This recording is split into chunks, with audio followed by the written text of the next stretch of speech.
Hello my friends and welcome back to a new booktube video. Today I would like to go over all the books that are left from my big TBR challenge this year.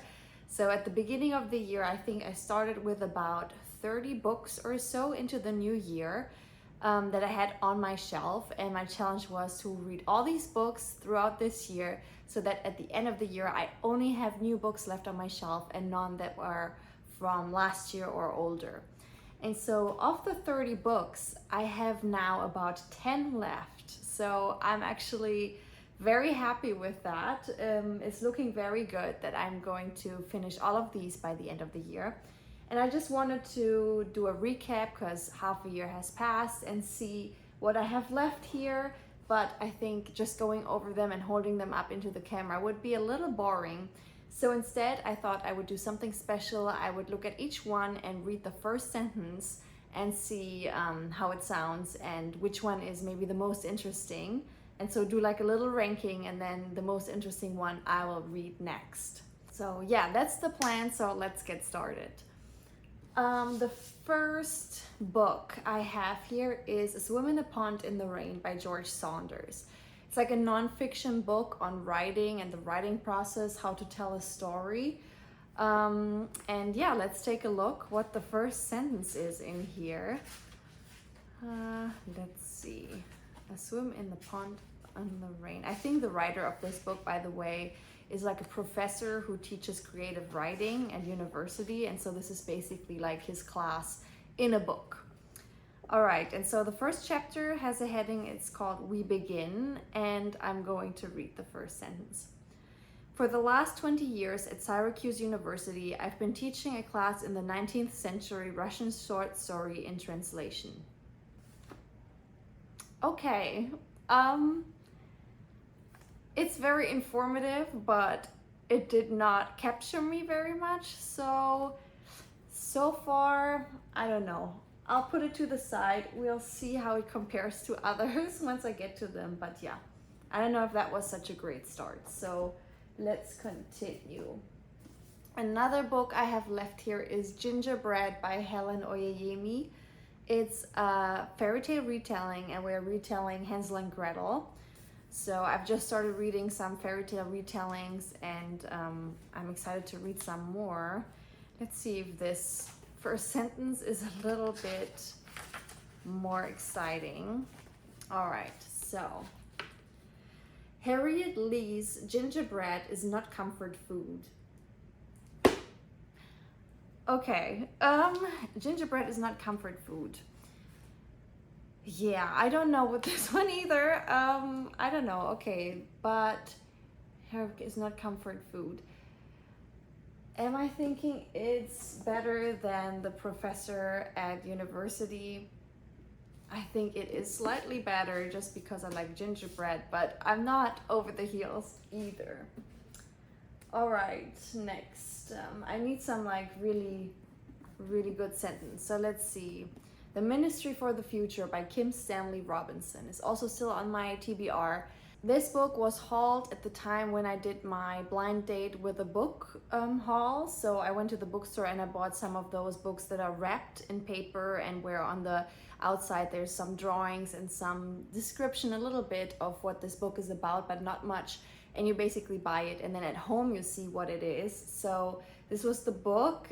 It's like, yeah, science fiction about the future. I think climate change plays a big role. So probably a book that I would have never picked if it hadn't been for this blind date. But yeah, let's see. Maybe it has a good sentence. All right, first sentence. It was getting hotter. That's the sentence. I don't feel like there's enough, so I'm just going to also read the next one here because that's not enough of a sentence for me now. Frank May got off his mat and padded over to look out the window. Okay. It was hot. Is that better than her ginger cookies were not comfort food? I think it's worse than the gingerbread, so I'll put it behind gingerbread for now. let's see. What's next? The Birth of Venus is also still on my pile, by Sarah Dunant. It is historical fiction, and let me see. When does this take place? It's like in the Renaissance in Florence, and we follow like the fate of a young woman who is basically forced to marry somebody wealthy. And yeah, historical fiction. I don't know. This book I found in like a flip through pile at the bookstore, and it was like very cheap. There were a lot of them, so I was like, okay, why not? I'll pick it up and see. But honestly, I haven't really felt the urge to read it, to pick it up, but maybe this is gonna change now. Let's see.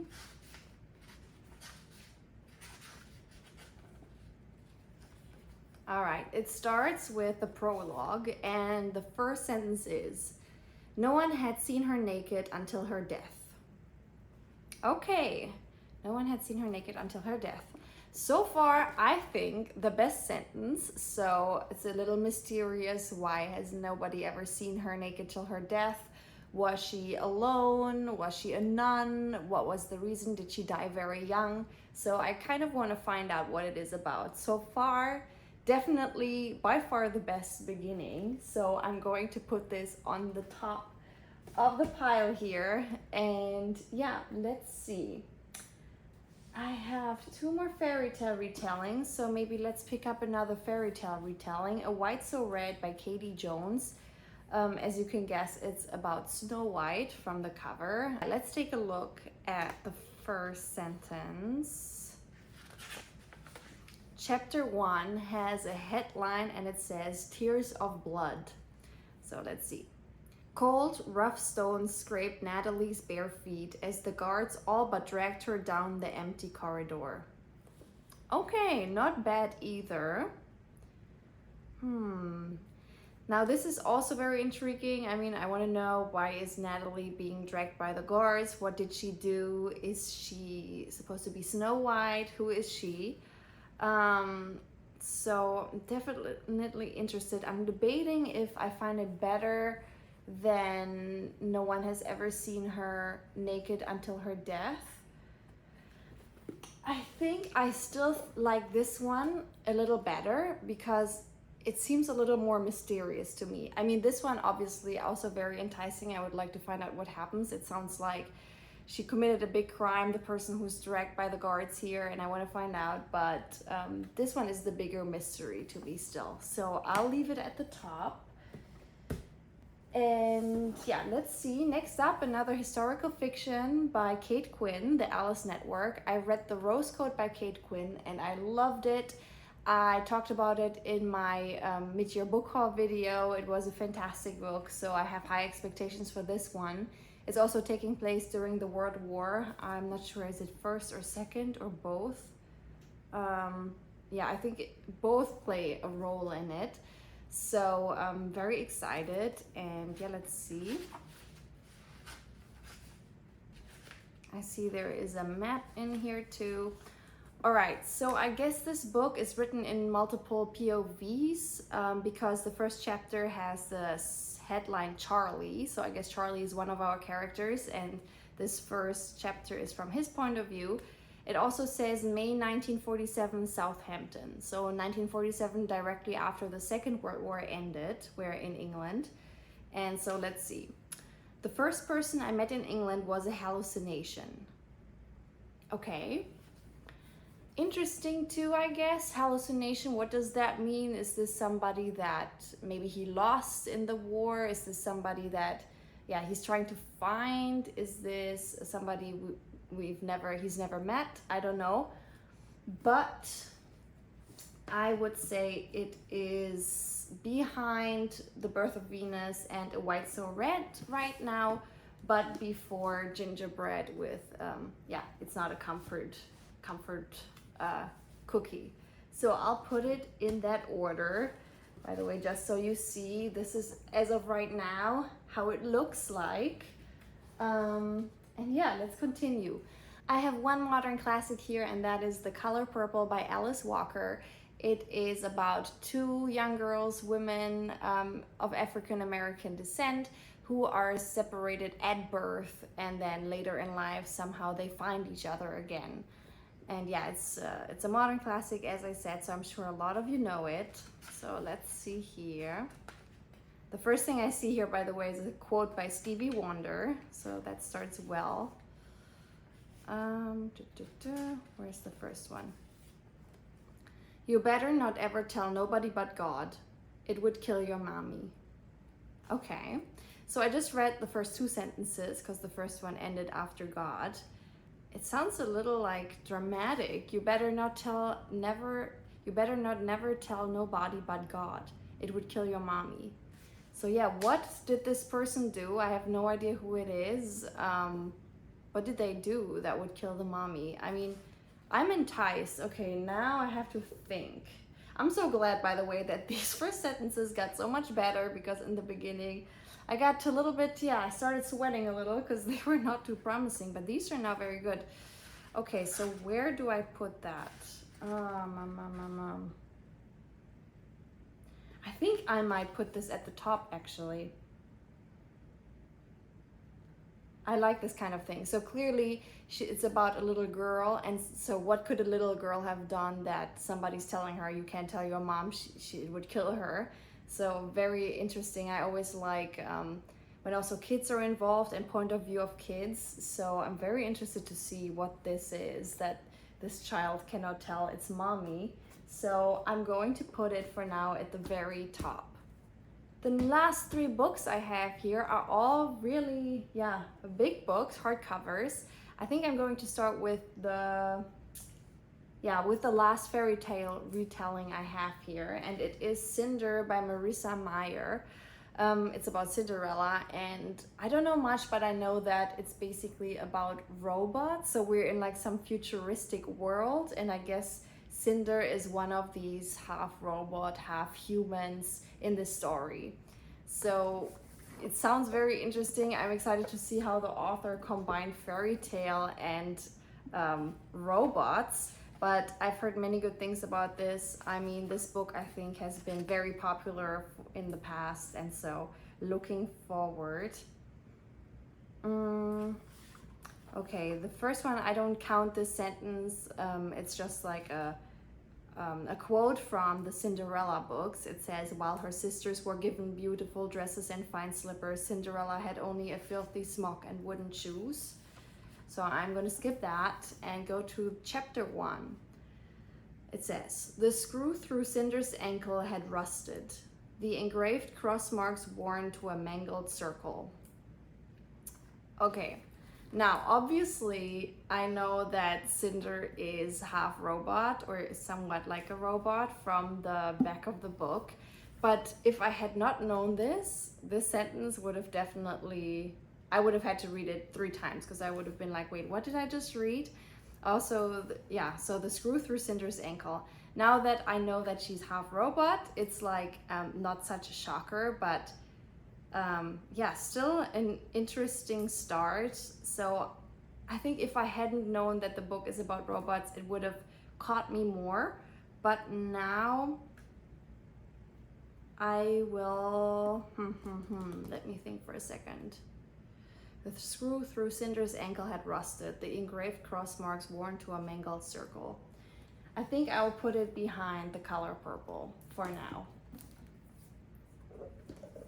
I feel like the beginnings are getting better and better. I did not look at these books beforehand, so I did not sort them in any way. This is literally just how they came up. But yeah, let's see how the last 2 are. So it follows Betty by Tiffany McDaniel, a book about a young girl coming of age story. It's like a family drama too. From the description, reminded me a little bit of The Great Alone by Kristen Hanna, which I loved a lot. So I picked this one up. I don't think I have seen it too much. But yeah, let's see. Betty. Prologue. It starts with a quote from the Bible. I thank my God upon every remembrance of you, from the Philippines. But I will go below that and start with the first sentence there. I'm still a child, only as tall as my father's shotgun. Okay, so it does not sound as crazy yet, but honestly, when we read between the lines, there's a lot to read into it. So why would she compare herself to her father's shotgun? You know, it kind of already foreshadows maybe that there's violence involved. Yeah, that she compares herself with something like a gun, so guns and violence must play a big part in her life.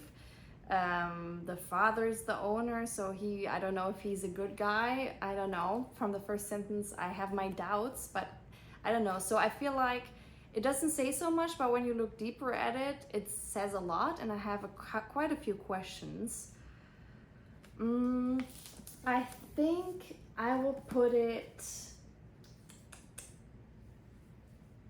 behind the birth of Venus and between a white so red.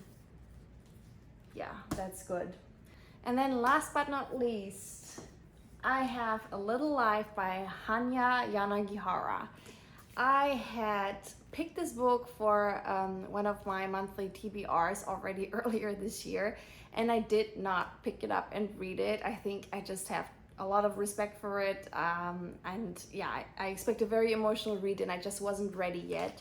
So maybe in the second half of the year I'll read this. A friend of mine read it and said that, you know, it's maybe something for like the colder months. I should pick it up then. So I think in the fall or early winter I might try again. But yeah, the book, I have just really high expectations. I think everybody who watches Bookstagram or BookTube has seen this at one point or another. And so at some point I have to. I'm expecting 5 stars. So the high expectations and expecting not an easy read, has made me pause a little.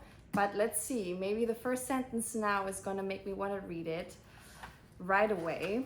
The story is, by the way, about a couple of friends that went to college together, and we follow them later through life and through like the ups and downs of life. And I'm guessing some of the fates of these guys are very emotional and maybe dramatic. So let's see. First sentence. The 11th apartment had only one closet, but it did have a sliding glass door that opened onto a small balcony, from which he could see a man sitting across the way, outdoors, in only a t-shirt and shorts, even though it was October, smoking. Okay, very descriptive, but honestly, did not entice me that much yet, so I guess this book will have to wait till like later this year. Where do I sort it in now? I think I may put it behind Gingerbread, honestly, because to me that was just like a very lengthy description, but nothing interesting yet, or nothing that caught me and said, okay, you have to find out what happened here. So yeah, I will put it there. Let me see. I hope I can somehow show you my ranking. Okay, I think I messed up. I put Cinder next to the pile instead of into the pile because I was scared it would fall over, and now I'm not sure where I sorted it in. I think it was, oh my gosh, I don't remember now. I think it was though below a white so red. So let's just put it here. I apologize if that's not true, but yeah, I have now my ranking. Okay, pray that this is gonna work. This is my ranking. So by the first sentence, so the best book had been The Color Purple by Alice Walker. I'll read this next. And yeah, I mean, it was cool to see some of these books I didn't have high expectations about, but reading the first sentence really made me want to read them more than before. Versus others, I was like, okay, this sentence didn't really do nothing for me. I mean, if I had read it or not didn't make a difference. But yeah, it was fun. So I hope you enjoyed too. I wish you as always a great week, and stay safe, stay healthy. Until next time, bye-bye.